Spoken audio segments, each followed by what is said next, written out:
Alors aujourd'hui, nous allons regarder le Bitcoin. Euh, donc comme d'habitude, on va commencer par une tendance mensuelle pour voir où est-ce qu'on en est. Alors pourquoi je regarde le Bitcoin aujourd'hui? Bah, parce qu'en fait, ce qu'on va voir, c'est quels sont les points de sortie, c'est-à-dire quand est-ce qu'il va falloir commencer à vous intéresser à vendre le Bitcoin, puisque ben, la tendance haussière, ce bull run, il ne va pas durer éternellement. Donc ben, on va justement regarder comment se compose ce bull run et quand est-ce qu'on va pouvoir envisager de prendre des profits. Parce que si vous ne prenez pas de profit, ben vous allez être pris dans la baisse et après c'est très compliqué, surtout d'un point de vue psychologique, quand vous voyez vos énormes profits qui commencent à fondre, c'est compliqué, on a tendance à faire n'importe quoi. C'est pour ça qu'il faut d'abord avoir un plan de sortie solide et bien s'y tenir. Alors, la première chose, donc vous voyez là je me suis mis en mensuel.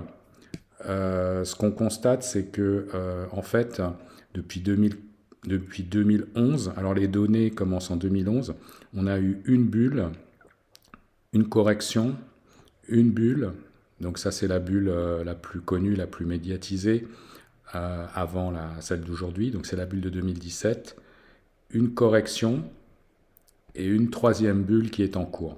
Alors notez la mini bulle en 2019, c'était pas arrivé en 2015, 2016. Mais bon, ça fait partie pour moi de la phase d'accumulation. Donc les phases d'accumulation, c'est ça et ça. Voilà. Et puis cette partie-là, quand le Bitcoin était à quelques dollars, vous voyez, à 4-5 $ en 2012. Alors, ce qu'on constate évidemment, c'est que l'échelle est en logarithmique. Hein. En fait, on voit que le Bitcoin, il évolue dans un canal. Donc c'est les deux traits noirs que vous voyez à l'écran.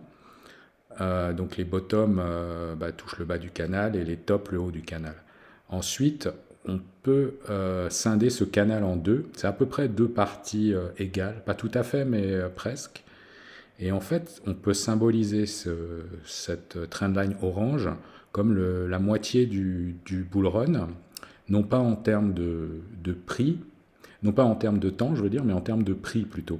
Parce qu'en fait, il y a deux dimensions, il y a le temps et le prix. Vous voyez que quand le Bitcoin a franchi cette trendline orange, en un mois seulement, il a atteint le top. Ça, c'était en 2014. Pourquoi? Parce que le marché était beaucoup plus petit qu'aujourd'hui et le Bitcoin était très très volatile à l'époque. Et donc, il montait très vite, mais il baissait très vite aussi. Là, vous ne vous rendez pas compte, mais la baisse a fait 70%, hein, quelque chose comme ça, entre là et là. Et ici également, vous voyez qu'il a pris, une fois qu'on a cassé cette trendline, en 1, 2, 3, en 4 mois, on est arrivé au top. Donc vous voyez, là c'était un mois en 2014, en 2017 c'était 4 mois. Et là, on peut s'attendre à ce que ça prenne un peu plus de temps ou la même chose, 4-5 mois, sachant que là, il y a eu une cassure, un pullback et c'est reparti. Alors qu'ici, on a directement une cassure, on n'a pas vraiment de pullback. Hein. En hebdo, si on voit un pullback, mais c'est vraiment léger, quoi. Donc vous voyez, cette trendline orange, elle est très très intéressante. Elle date de 2013, si je ne me trompe pas. Ouais, 2013. Et vous allez voir en hebdo, c'est très très pertinent, hein, puisque là, on a eu une très forte accélération du prix. On a tapé sur cette trendline. Ensuite, on est reparti à la hausse. Là, vous voyez, correction, on a rebondi sur la trendline. Ensuite, bear market. Pareil, là, on a cassé, on a fait une sorte de pullback, on est reparti. Là, on est resté un peu dessus avant de la casser et on est parti en capitalisation. Et là, vous voyez la mini bulle de 2019, elle s'est arrêtée sur cette trendline. Et là, il y a un pullback, on le verra on le verra en hebdo, il y a quand même un pullback sur la trendline. Donc vous voyez, cette trendline, elle est très pertinente. Pourquoi? Parce qu'en fait, tout le monde l'a vu. Enfin, quand je dis tout le monde, c'est les gens qui... je dirais les baleines ou les gens qui font les pros, quoi. Je veux dire, les amateurs, les débutants n'ont pas forcément vu cette trendline, mais c'est très pertinent, je trouve. Et on va voir ça en hebdo. On va passer en hebdo maintenant.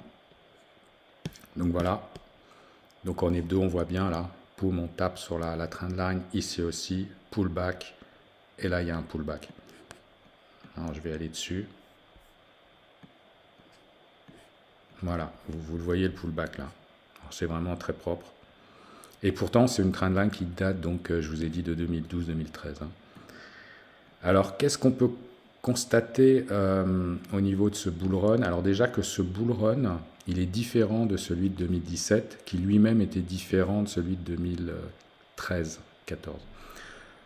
2013-14, c'était extrêmement puissant, extrêmement rapide. Vous voyez, il y a eu cette phase verticale, une correction de 70% et une autre phase verticale. Ça a été extrêmement rapide, ça s'est fait en... vous voyez, ça a commencé en janvier, on va dire 2013, et en décembre 2013, c'était fini, quoi. Ça a duré 1 an. Là, ça a déjà été un peu plus long. Vous voyez, c'est le bottom, il est là, septembre 2015. Le top, il est en décembre 2017. Donc, vous voyez, près d'un peu plus de 2 ans. Et surtout, ce qu'on peut voir, c'est qu'il y a eu des fortes corrections en 2017. Il y a eu des corrections de 40%.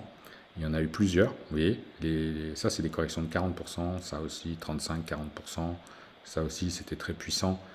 Et en fait, pourquoi il y a eu ces corrections? Parce que le public a changé, les investisseurs ont changé. Là, c'était du retail, c'est-à-dire des particuliers. Et là, on est vraiment dans un marché d'institutions. Et donc, en fait, les gens qui achètent, comme Tesla, MicroStrategy, Square, donc c'est Dorsey, Elon Musk, enfin tous ces gens-là, et puis les institutions qui achètent, c'est pas pour vendre demain, hein, c'est pour accumuler probablement pour des années et des années. Donc ces gens-là, ils vendent pas. Et aujourd'hui, il faut se rendre compte que les particuliers sont pas encore arrivés sur le Bitcoin. Alors évidemment, on en parle. C'est normal qu'on en parle puisque le Bitcoin, en fait, il n'était pas connu en 2015-2016. Il a commencé à être connu en 2017, donc dans cette phase-là, la phase d'euphorie, qui a commencé à 8K, vous voyez. Attendez, elle a commencé un peu plus haut quand même. Voilà, elle a commencé après cette correction-là, c'est vertical. Donc il a commencé à être connu là. Donc là, tout le monde en parlait, c'était bien plus euphorique qu'aujourd'hui. Vous alliez chez le coiffeur, tous mes collègues aussi me demandaient comment on fait pour acheter du Bitcoin. Les taxis, vous demandaient le Bitcoin, parler de Bitcoin. On n'en est pas là, bien que maintenant tout le monde connaisse le Bitcoin, donc c'est normal qu'on a une couverture médiatique bien plus importante. Et ça, il ne faut pas se faire piéger, hein. Il y a une couverture médiatique très importante parce que tout le monde connaît. Mais en 2017, il faut voir que c'était vraiment, enfin, novembre-décembre, cette période-là, c'était vraiment très, très euphorique. Je vais vous montrer un graphe. Voilà, ça c'est Google Trends, c'est la recherche par mots-clés. Donc vous voyez Bitcoin, vous pouvez taper Buy Bitcoin. Donc là, c'est les États-Unis, mais je peux mettre le monde entier. Vous allez voir, c'est le même graphe. Hein. Voilà. Donc vous voyez, vous avez un méga pic en novembre-décembre 2017. Ce pic, il correspond à quoi? Il correspond au retail, c'est-à-dire aux particuliers. Ces particuliers qui se renseignaient comment on faisait pour acheter du Bitcoin, qu'est-ce que c'était que du Bitcoin, etc., etc. Donc vous avez un super pic ici. Et vous voyez, aujourd'hui, on n'en est pas là encore. On n'est même pas monté, on est peut-être monté aux 3/4 ou 2/3, j'en sais rien. Donc aujourd'hui, effectivement, il y a eu de l'intérêt. Et puis vous voyez, là, ça baisse. Donc ça, c'est très bon signe parce que ça veut dire que on n'est pas du tout dans une période d'euphorie actuellement. Bien que je sais que certaines personnes parlent d'euphorie. Non, c'est pas de l'euphorie. Ces gens-là n'ont pas vécu le décembre 2017 ou novembre 2017, où là, c'était une autre dimension en termes d'euphorie. D'ailleurs, vous le voyez au niveau du pic. Et aussi, pourquoi est-ce qu'il y a moins de gens qui recherchent Bitcoin? Tout simplement parce que c'est des institutions, c'est les institutions qui sont rentrées, c'est pas encore les particuliers. Alors évidemment, il y a des particuliers, mais la grosse masse n'est pas encore arrivée. Et donc, en fait, moi, ce que je vois, c'est que cette partie-là, elle correspond à peu près à cette partie-là. Vous voyez, quelques pics, quelques corrections, mais la grosse bulle, elle n'est pas encore arrivée. Et la grosse bulle, elle arrivera probablement, selon moi, dans les mois à venir, enfin en tout cas en 2021. Et on risque de voir un pic géant. Et c'est là où, quand vous irez, je ne sais pas moi, quand tous vos collègues vous demanderont comment on fait pour acheter du Bitcoin, et puis ce sera tous les jours. C'est la répétition qui est intéressante d'observer. C'est pas si un collègue vous demande, parce que maintenant tout le monde connaît le Bitcoin, donc forcément il y a plus de sujets de conversation. Mais c'est la répétition. Si tous les jours vous entendez à la télé parler du Bitcoin, si vous allez chez le coiffeur, la coiffeuse vous parle du Bitcoin, si, je ne sais pas moi, le taxi, etc., Si les sujets de conversation répétitifs deviennent sur le Bitcoin, là oui, il faudra vendre. Mais on n'en est pas là. Selon moi, on n'en est vraiment pas là. On va revenir sur le graphe. Donc, la différence entre 2017, c'est que, comme j'ai dit, c'est qu'il y a beaucoup moins de corrections. En revanche, la hausse, finalement, elle est plus puissante, puisque vous voyez, il n'y a pas eu ces corrections. Mais par contre, ce qui est différent, et ça c'est très intéressant, c'est très très intéressant, c'est qu'en fait, la hausse, elle est linéaire, et là, vous voyez, elle se stabilise. Ça fait un peu comme une logarithmique, quoi. On commence à rester à plat, quoi. Je ne sais pas si on va faire quelque chose comme ça, mais cette hausse, c'est une exponentielle, vous voyez, elle fait comme ça, et elle monte de plus en plus pour terminer à la verticale.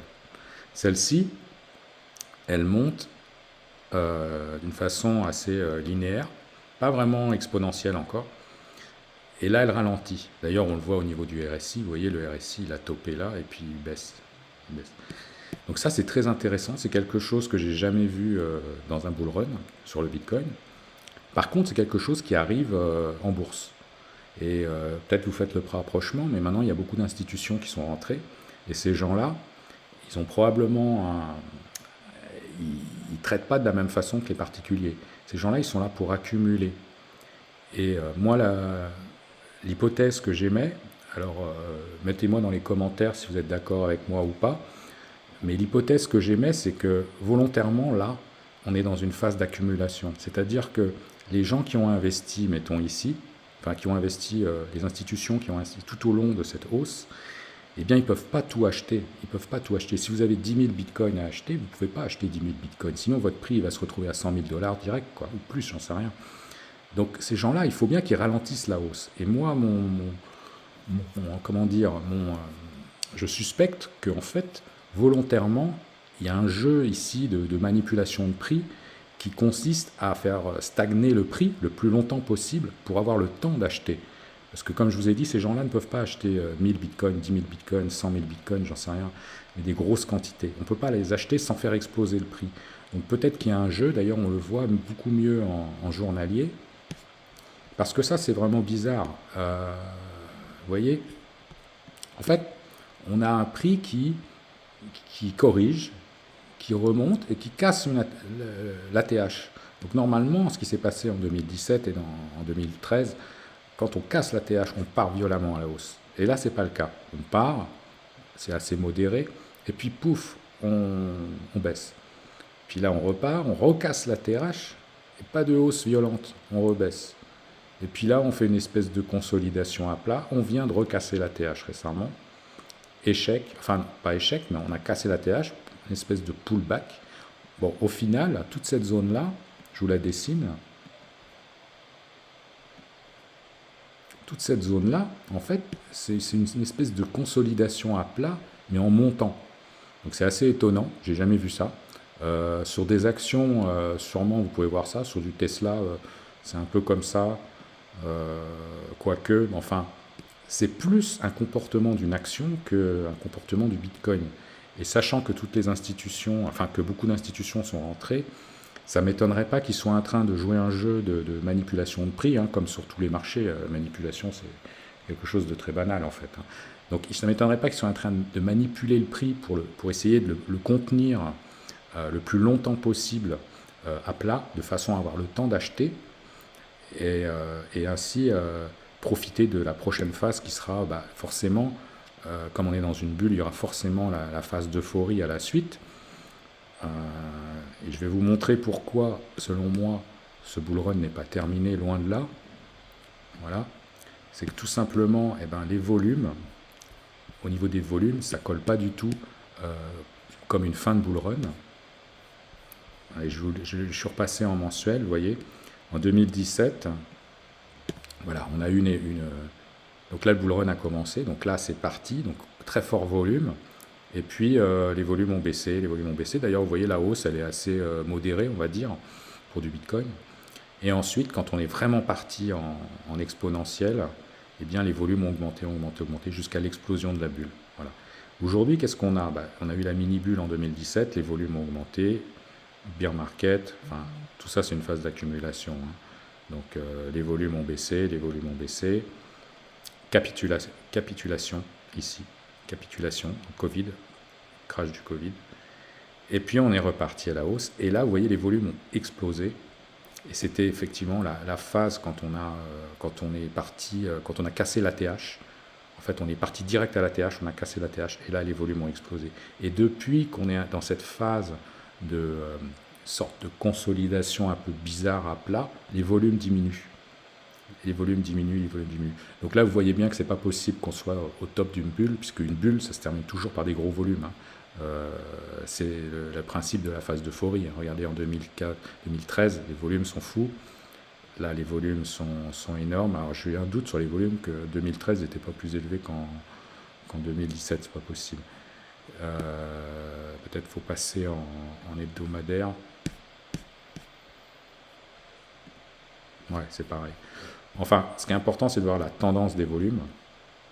Et on le voit sur d'autres plateformes. Les volumes, regardez, là, on voit bien la baisse des volumes. Depuis que la hausse très puissante a ralenti, les volumes baissent. Les volumes baissent, les volumes baissent.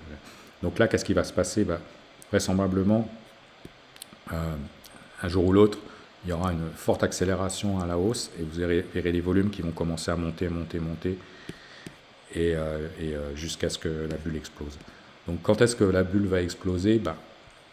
C'est assez clair finalement. Je repasse en mensuel.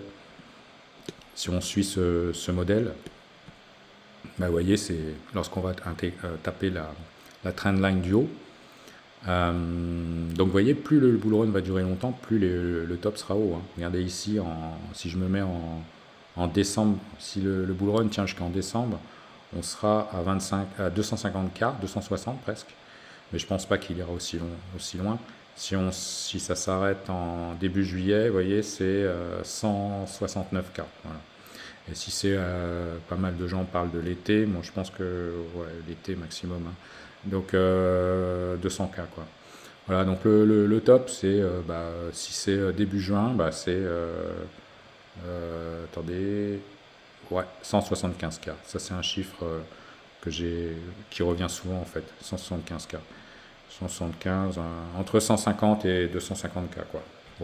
Grosse maille.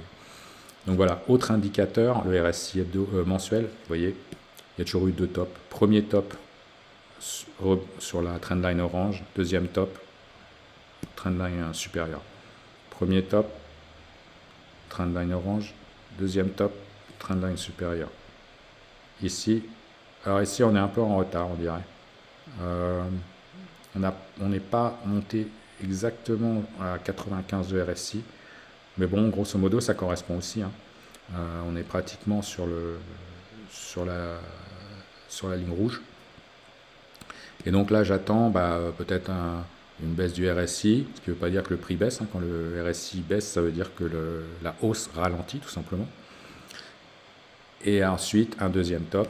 Donc dans combien de temps? Vous voyez, là, ça a pris 3 mois. 1, 2, 3, par rapport à où on est. Donc vous comptez 3 mois, mi-avril, mi-mai, mi-juin, mi-juillet. Voilà.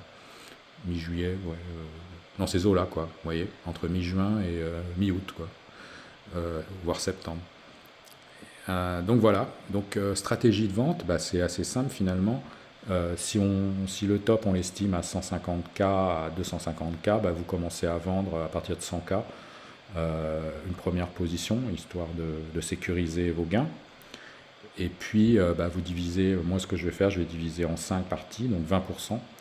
20% à 100K, 20% à 150K, 20% à 175K, 20% à 200K. Je vais affiner parce que j'attends un peu de voir, mais quelque chose comme ça, 20 en 5 fois. Et voilà quoi. Donc n'hésitez pas à mettre des commentaires et à me dire ce que vous pensez de cette analyse. Et surtout, n'oubliez pas de vous abonner à la chaîne. Parce que ça vous permettra de voir les nouvelles vidéos que je vais faire sur les prochains titres. Ce sera, je sais pas, peut-être Tesla ou une GAFAM. Enfin, dites-moi dans les commentaires ce que vous souhaitez que j'analyse. Merci, au revoir.